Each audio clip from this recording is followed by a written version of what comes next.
ছবি তুলছে।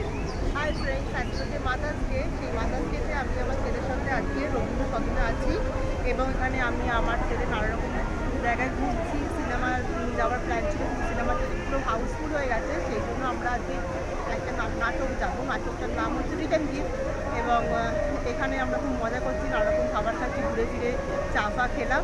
এখন দেখো দেখো এখানে প্রচুর লোকে ভিড় হয়েছে।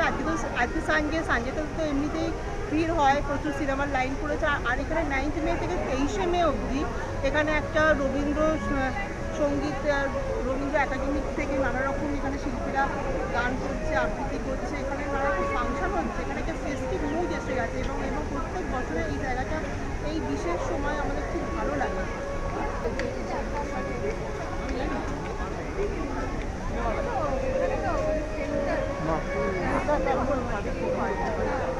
तो मैं सोचा आप রবীন্দ্র সদনের যে মেন হচ্ছে এইটা হচ্ছে অফিসটা। কবি প্রণাম জানাবার জন্য এখানে প্রচুর লোক এখানে সমাবেশ হয়েছে এবং প্রচুর লোকের এখানে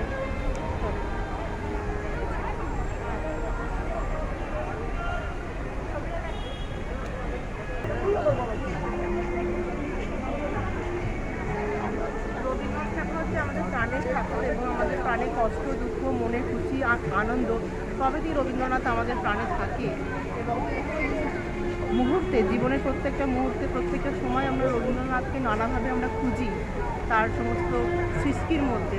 দেখো সবাই দেখানো কত গাছে আম হয়েছে, এই গাছটা দেখো কি সুন্দর।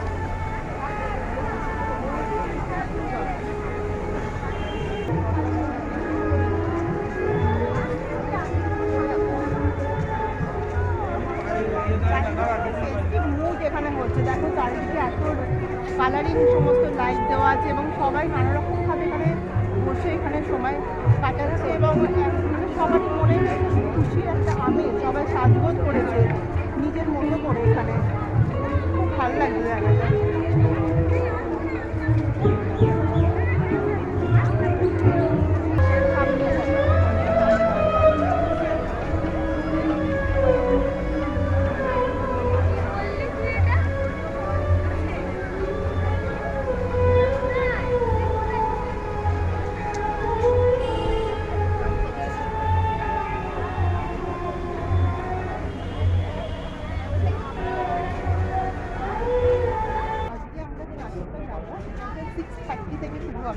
রিটার্ন গিফট, এটা সৌম্য বিশ্বাসের একটা মানবিক যন্ত্রণার দর্পণ নিয়ে নাটক।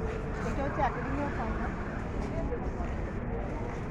এখানে আমাদের নাটক হবে, নাটকটা হবে আর এখানে নানা রকম শিল্পীরা এখানে যারা আঁকে তাদের এখানে আঁকাগুলো সাজিয়ে রাখা হয়, নানা রকম এক্সিবিশনে হয় এখানে। একাডেমি অফ ফাইন আর্ট আমাদের নাটকটা আছে, এখানে অনেক বিখ্যাত লোকেরা এখানে নানা রকম নাটক করেন এবং সেটা সারা বছরই হয়। আজকে স্পেশাল ডেটে আমি ছেলের সাথে এখানে নাটক দেখব।